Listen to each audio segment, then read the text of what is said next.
Personal accountability. It's one of the most important qualities a person can develop, yet it's also one of the least visible. Unlike talent or achievement, accountability often happens quietly. It's found in the private choices people make each day, especially when there is no outside pressure forcing them to stay disciplined. Many people rely heavily on motivation to make progress. They feel energized when starting something new, whether it's a fitness goal, a work project, or a personal habit. In the beginning, effort feels exciting. However, motivation is temporary. Eventually, the excitement fades and the process becomes repetitive or difficult. This is usually the point where consistency begins to break down. Self-accountability becomes important when motivation disappears. At its core, self-accountability is the ability to hold yourself responsible for your actions and habits and standards without depending on recognition from others. It's the willingness to continue doing what needs to be done even when nobody is paying attention. This requires discipline because many meaningful results take time to appear. The effort often happens long before any reward becomes visible. You can find this in many areas of life. In fitness, for example, progress is built through repeated workouts, proper recovery, and consistency over long periods of time. Most of those efforts happen privately. Nobody sees the early mornings, the days when energy is low, or the moments when a person chooses discipline instead of comfort. The same is true in work and personal development. Skill is developed through repetition, preparation, and persistence, much of which goes unnoticed by others. The challenge is that people naturally look for immediate results and external validation. When progress feels slow or invisible, it becomes easier to skip responsibilities, make excuses, or lower personal standards. Small compromises begin to appear. A missed workout becomes several missed workouts. Delaying responsibilities becomes a habit. Promises made to oneself are ignored because there are no immediate consequences. This affects more than results. It affects identity. A person who repeatedly avoids responsibility begins to lose trust in themselves. Goals feel less believable because actions no longer match intentions. Frustration grows because the desire for change exists, but the behavior required to create that change remains inconsistent. Self-accountability helps close this gap between intention and action. An important part of accountability is honesty. Many people are comfortable evaluating external situations, but uncomfortable examining their own behavior. It's easier to blame circumstances, stress, or lack of opportunity than to ask difficult questions about personal effort and consistency. However, growth requires self-reflection. A person must be willing to recognize where excuses are being used, where habits are weak, and where discipline is lacking. This process is not about harsh self-criticism. It's about awareness and responsibility.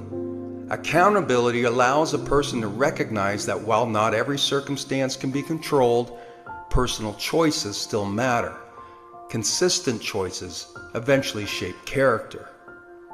Self-accountability also applies to emotional behavior. Discipline is not limited to physical habits or productivity. It includes how a person responds under pressure, manages frustration, and handles responsibility in relationships or work environments. Choosing patience instead of reacting emotionally, following through on commitments, and remaining dependable. These are all forms of accountability. One of the most difficult aspects of self-accountability is that much of the work is done without recognition. There is no audience for many of the decisions that matter most. The effort often feels repetitive and unnoticed. Yet these quiet moments are where character is developed. Repeated discipline creates trust within oneself. A person begins to rely less on motivation and more on standards. The focus shifts from feeling inspired to simply following through consistently. In the end, self-accountability is less about perfection and more about integrity. It's the ability to stay committed to personal standards regardless of who's watching. While public success often receives attention, the foundation for that success is almost always built privately through consistent actions repeated long before anyone else notices the results.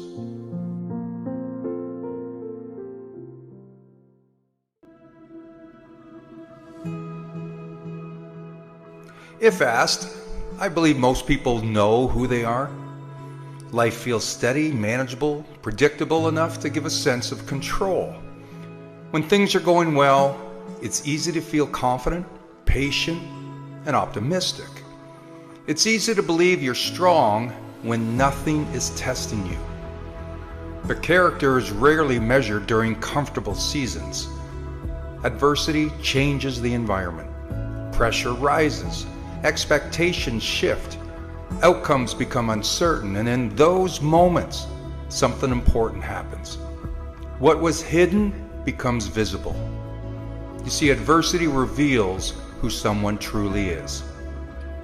Many people are steady until life stops cooperating, until plans fall apart, effort doesn't produce results, until criticism arrives or loss occurs, or something unfair interrupts the path they expected to follow. That's when reactions begin to show. Some people take adversity personally, as if life is targeting them. They interpret difficulty as evidence that they're unlucky, unsupported, or somehow singled out. Instead of adapting, they withdraw. Instead of learning, they defend themselves. Instead of continuing forward, they stop. Or others simply quit, not always dramatically, often quietly. They lower expectations, abandon effort, or convince themselves that the goal was never that important in the first place. It becomes easier to step away than to confront the discomfort of continuing. Adversity exposes this quickly, not because adversity is cruel, but because it removes the illusion that things will always go according to plan. What many people don't realize is that adversity is not unusual. It's inevitable. Every meaningful pursuit eventually encounters resistance. Every path worth walking includes setbacks, delays, mistakes, and moments of doubt. The real issue is that most people never prepare for this. They prepare for success, they prepare for opportunity, but they rarely prepare for difficulty. Now, without preparation, adversity feels like a shock rather than a stage of growth. People expect progress to be smooth, so when it isn't, they assume something has gone wrong, or that they themselves are not capable. That assumption is what breaks momentum. Strength is not revealed by how someone performs when things are easy. It's revealed by how they respond when conditions are not. Do they become bitter, or do they become focused? Do they blame circumstances, or do they adapt to them? Do they retreat, or do they recalibrate? Adversity doesn't create character as much as it exposes it. It reveals habits that were already present. It shows how someone thinks under pressure. It reveals whether discipline exists beyond motivation. This is why adversity is uncomfortable but necessary. It provides clarity. It removes the surface layer people often rely on, like their reputation, comfort, routine, and replaces it with something real. Preparation for adversity is not about expecting the worst. It's about understanding reality. Challenges will come, plans will shift, effort will not always be rewarded immediately. Accepting this ahead of time changes how you respond when it happens. Instead of seeing adversity as a personal attack, you begin to see it as part of the process, something to navigate rather than something to escape. Mental preparation matters here. Developing patience before difficulty arrives, practicing resilience in small challenges, building habits that hold steady even when motivation fades. These are quiet forms of preparation that pay off when life becomes uncertain. Most people wait until adversity arrives before they start thinking about strength. By then, emotions are already high, reactions already formed. A better approach is to prepare now, while things are relatively stable, because eventually something will test you. That is not pessimism, it's simply how life works. And when that moment comes, what will matter most is not whether adversity appears, but how you meet it. Adversity will always reveal something. The real question is, will it reveal someone who stops or someone who stands ready?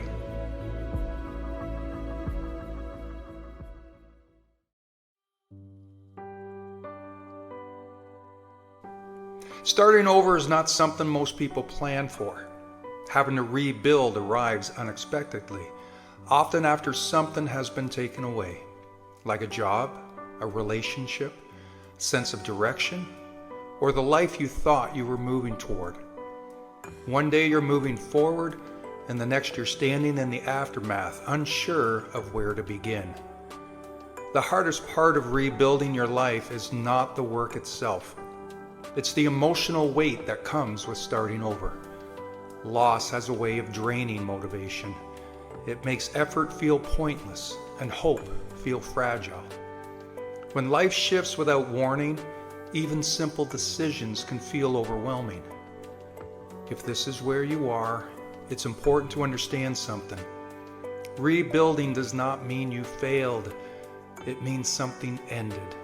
And endings, even painful ones, create space for what comes next.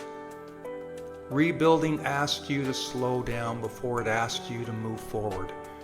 There is no shortcut around grief, disappointment, or frustration. Those feelings deserve to be acknowledged, not rushed past. Strength is not pretending you're unaffected. Strength is allowing yourself to feel without letting those feelings decide your future. Once the initial shock fades, rebuilding becomes about choice. Not big dramatic choices, but small ones, like the decision to get up, to take care of what's in front of you, to do one thing that supports the version of yourself you're trying to become. Momentum doesn't return all at once, it rebuilds quietly. It's easy to look backward during these moments, to replay what went wrong, to imagine how things could have been different. Reflection has its place, but living there will keep you stuck. Rebuilding doesn't require you to forget the past, it requires you to stop letting it define what's next. You are not starting from nothing.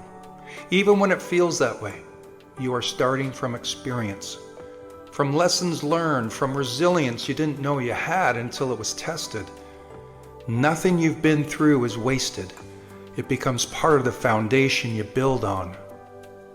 Rebuilding also demands patience. Progress will not look impressive at first. Some days will feel slow. Others are going to feel uncertain. That doesn't mean you're doing it wrong. It means you're doing it honestly. The goal isn't to rush back to where you were. It's to move forward with greater clarity than before. There will be moments when motivation disappears again. That's normal.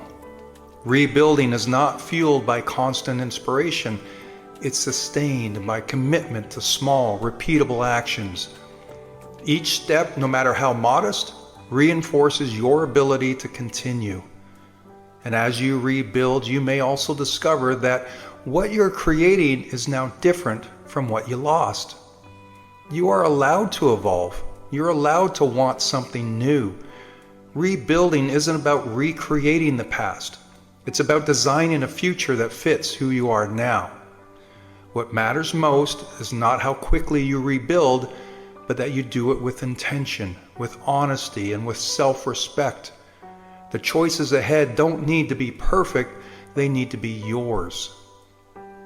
A rebuild is a new story you get to tell. It's the chapter where strength becomes quiet, patience becomes powerful, and hope returns in unexpected ways. And when you look back one day, you won't just see what you lost. You'll see what you built and who you became in the process.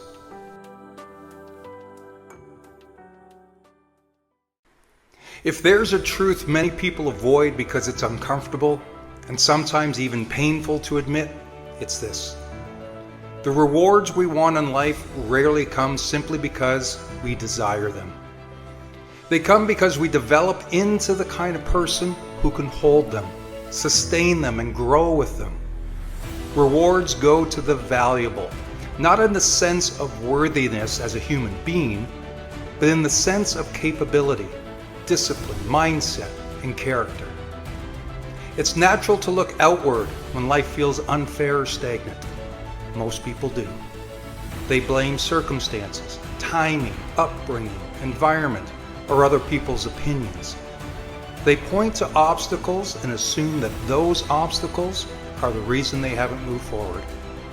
And yes, circumstances matter. Life deals different hands to different people, and some journeys are undeniably harder than others. Acknowledging that is honesty. But stopping there is a trap. Because even when the circumstances are real, they are not the end of the story. The harder truth, the one that requires courage to face, is that the most powerful lever we have for change is internal. Growth doesn't begin by rearranging the world around us. It begins by looking inward at our habits, our patterns, our character, our choices, and the beliefs we carry into every moment. Personal growth is uncomfortable because it forces us to confront the gap between where we are and who we could become. It asks us to accept responsibility for the areas of our lives we've avoided or neglected. It challenges us to develop new skills, new mindsets, and new levels of consistency. And for many, that internal work is far more intimidating than any external barrier. But nothing changes until we do. If we want greater opportunities, we must become the person who recognizes them, prepares for them, and follows through when they appear.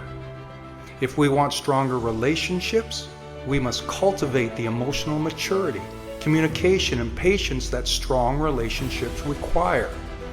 If we want career growth or financial improvement, we must evaluate our discipline, our skill set, and our ability to add real value.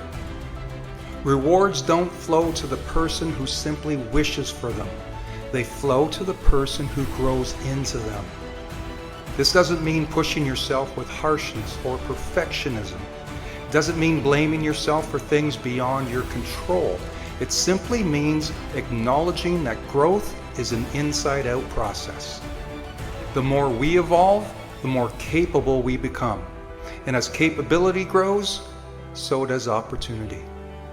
It's hard to admit that sometimes we are the ones holding ourselves back. Maybe we've clung to excuses out of fear. Maybe we've repeated old stories about who we think we are. Maybe we've avoided uncomfortable conversations or resisted habits that require discipline.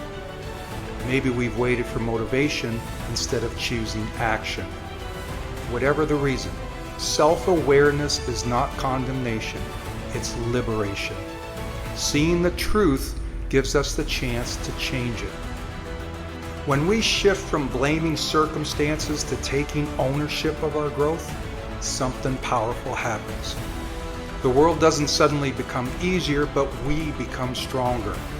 Challenges don't disappear, but we respond to them with greater resilience. Opportunities don't magically appear, but we begin to notice and seize the ones that were always nearby.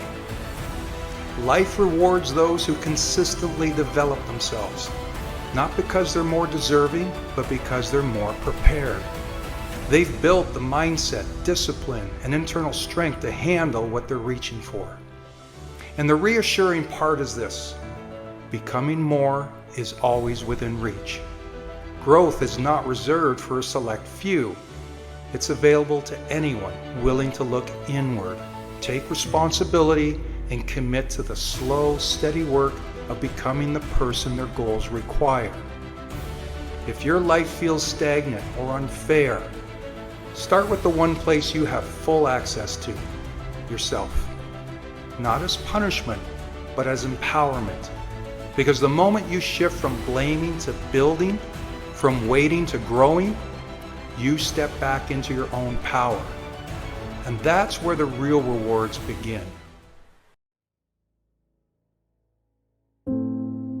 Have you ever opened your phone, scrolled through a feed, and suddenly felt your stomach drop? Maybe it was a picture of an ex, a reminder of a friendship that ended badly, or even a post that takes you right back to a mistake you made years ago.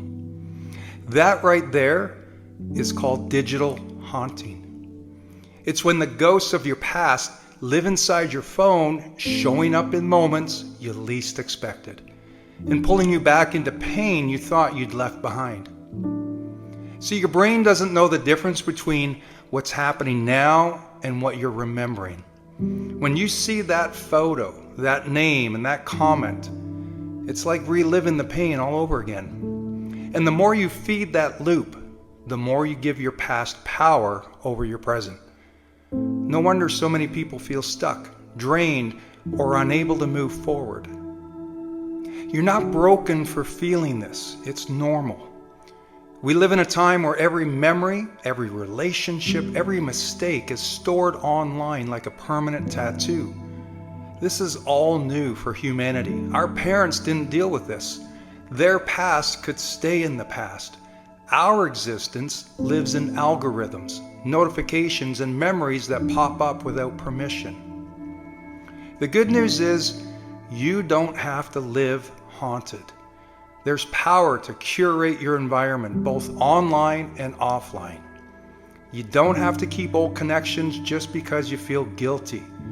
You don't have to hold on to reminders that only bring you pain. You can choose what you allow into your space, and that choice is where your freedom begins. First, you've got to stop being passive with your digital world. Most people scroll on autopilot, letting old ghosts dictate how they feel. But you can change that. Start by asking yourself, does this account, does this person, this memory add to my life or drain it? If it drains you, unfollow, mute, or delete, and don't apologize for it. Protecting your peace is not being rude, it's being responsible. Letting go of digital ghosts isn't just about avoiding pain, it's about creating space for new joy. If your energy is always being pulled backwards, how can you possibly move forward?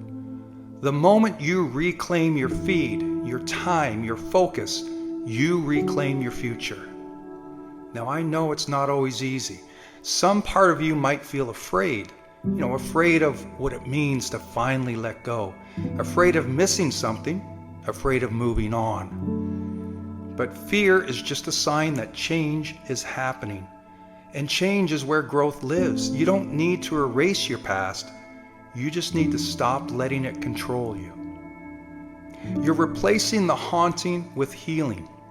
Instead of keeping old wounds at your fingertips, you will fill your feed with voices that lift you up, with content that inspires you, and with reminders of the life you want to create. Your phone can be a prison, or it can be a tool. It all depends on what you allow inside it. And don't stop with your phone. When the past shows up in your mind, instead of fighting it, ask yourself, what did this teach me? How has this made me stronger?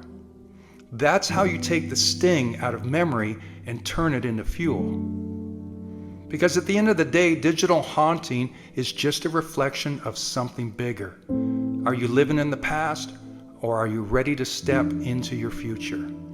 You can't control the memories that pop up, but you can control how much power you give them. You can stop scrolling through ghosts and start walking towards life. Because when you stop letting the past haunt you, the future finally has a chance to find you.